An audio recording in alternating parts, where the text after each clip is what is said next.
परागन के कारक, यानी कि परागन किसके किसके द्वारा होता है उसी के बारे में हम लोग जानेंगे। ठीक है, सबसे पहले जान लेते हैं कि परागन होता क्या है। तो परागन मतलब होता है निषेचन।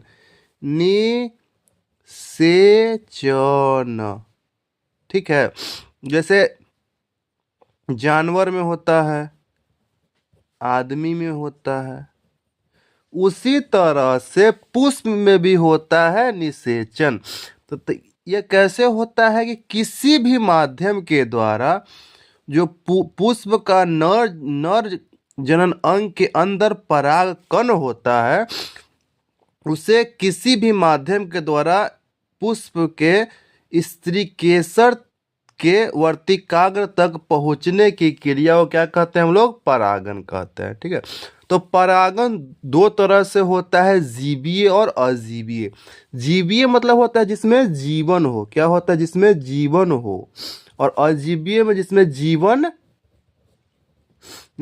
नहीं हो। ठीक है, तो जीवन किस किस में होता है? पक्षी में होता है, कीट में होता है, स्तनधारी में होता है।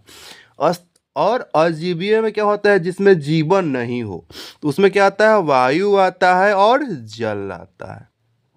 ठीक है, तो स्तनधारी मतलब क्या होता है? जो अपने बच्चों क्या होता है? दूध को पिलाता है, जैसे बंदर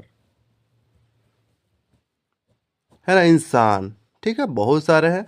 तो बोला है कि पक्षियों के द्वारा परागन की क्रिया को क्या कहा जाता है? तो ऑर्निथोलॉजी, ऑर्निथोफिलॉजी। ठीक, कीट के द्वारा परागन को क्या कहा जाता है?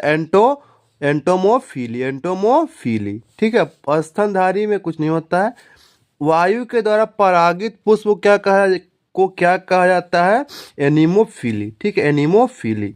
जल के द्वारा परागित पुष्प को क्या कहा जाता है? तो हाइड्रोफिली। ठीक है, ये आपको एग्जाम में पूछे कि जल के द्वारा परागित पुष्प को क्या कहा जाता है? तो हाइड्रोफिली। वायु के द्वारा परागित पुष्प को क्या कहा जाता है? तो एनिमोफिली। कीट के द्वारा परागित पुष्प को क्या कहा जाता है? एंटोफिली।